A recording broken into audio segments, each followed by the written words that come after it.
अजीबो गरीब बहू। मोनिका बहू से सब परेशान थे। कारण था उसका नेचर, जो शादी के 8 साल बाद भी किसी को समझ में ही नहीं आ रहा था। बहू, मैं मंदिर जा रही हूँ, आऊँ तो पराठा तैयार रखना। पराठा किस चीज़ का माँ जी? आलू पनीर या प्याज आलू या मेथी का बना दूँ? सास, जिसे मंदिर जाने को देर हो रही थी।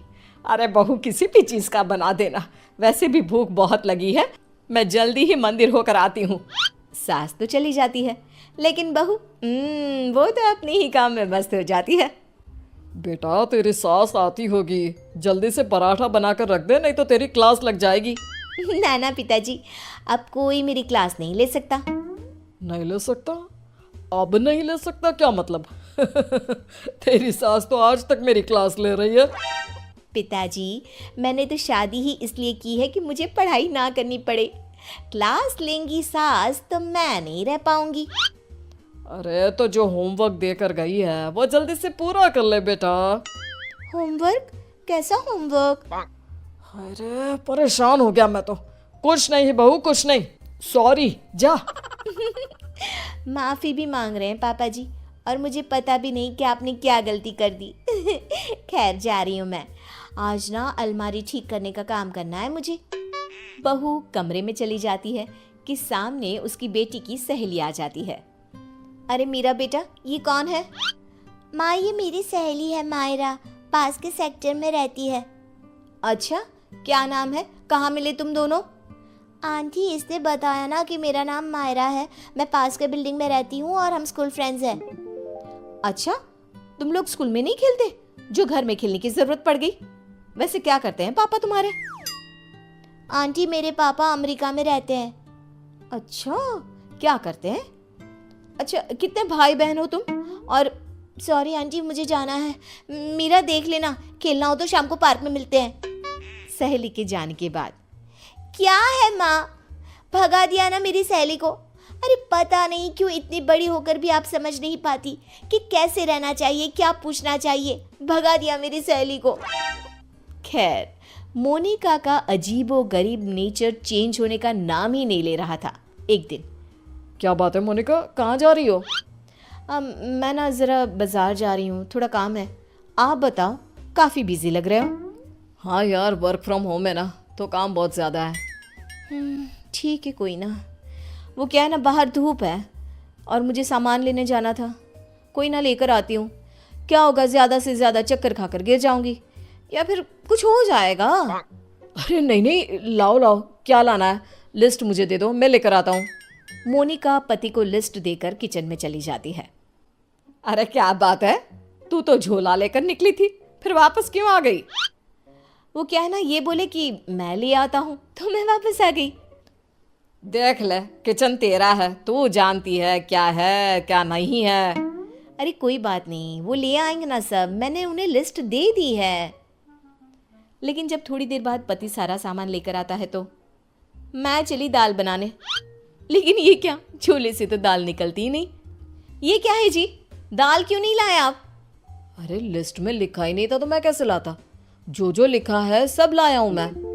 बस अब तो मोनिका का गुस्सा 7वें आसमान में पहुंच जाता है। अरे नहीं लिखा तो ये मतलब कि तुम लाओगे नहीं? कम से कम थोड़ा सोच ही लेते। मोनिका बड़बड़ाती वहां से चली जाती है और पति, वो तो बेचारा सर पकड़कर खड़ा हो जाता है। अब पता चला हम कैसे रहते थे सारा दिन और सारी शाम। हाँ पापा, मम्मी की आदतें तो समझ में नहीं आती। कल मेरी सहेली को भी भगा दिया। एक रोज तो मुझे इतना परेशान कर दिया कि मैं अपना सर पकड़कर ही बैठ गया। अरे मेरा तो रहने ही दो बेटा, क्या बताऊं क्या ना बताऊं। अरे पता ही नहीं चलता किस पल क्या समझ जाए और क्या समझा दे। समय निकल रहा था, हर कोई मोनिका से परेशान हो रहा था। किसी के पास कोई उपाय नहीं था कि कैसे उसकी आदतों को सुधारा जाए। फिर एक रोज, अच्छा बेटा, क्या खाओगी आज?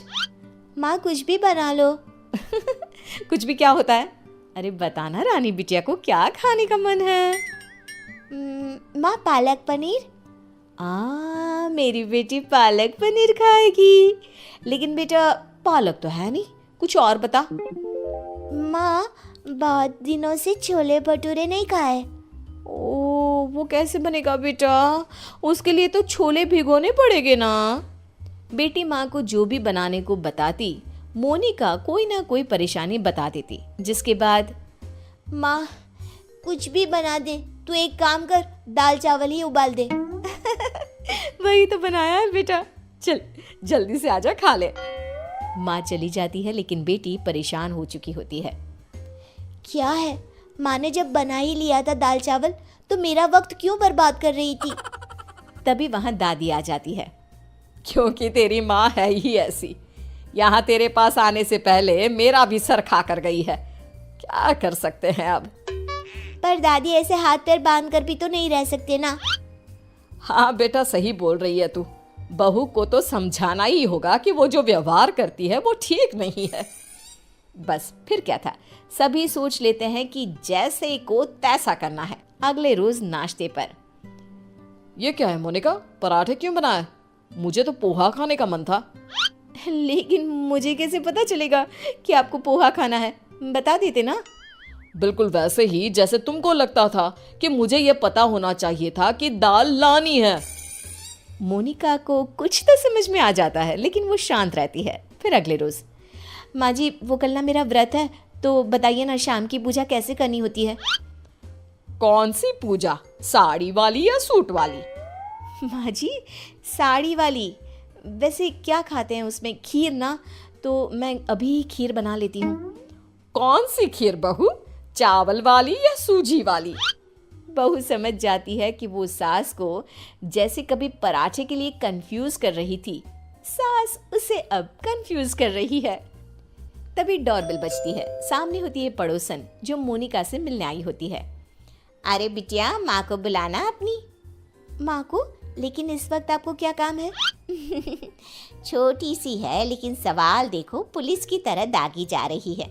बेटा, उनसे चीनी लेनी थी। अच्छा, आपकी कटोरी में या हमारी? बेटा, वो मैं लेकर आई हूँ, जरा माँ को बुला दो। कल पड़ोसन के घर क्या झगड़ा हुआ, ये भी पूछना था। ये क्या बात हुई, किसी के घर के झगड़े को डिस्कस करना? वैसे आपके पति क्या करते हैं?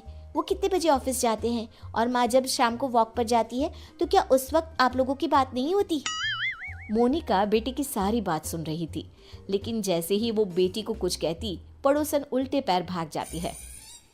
माँ, मीरा, मैं समझ गई हूँ कि मैं क्या गलती कर रही थी। मुझे माफ़ कर दीजिए प्लीज़।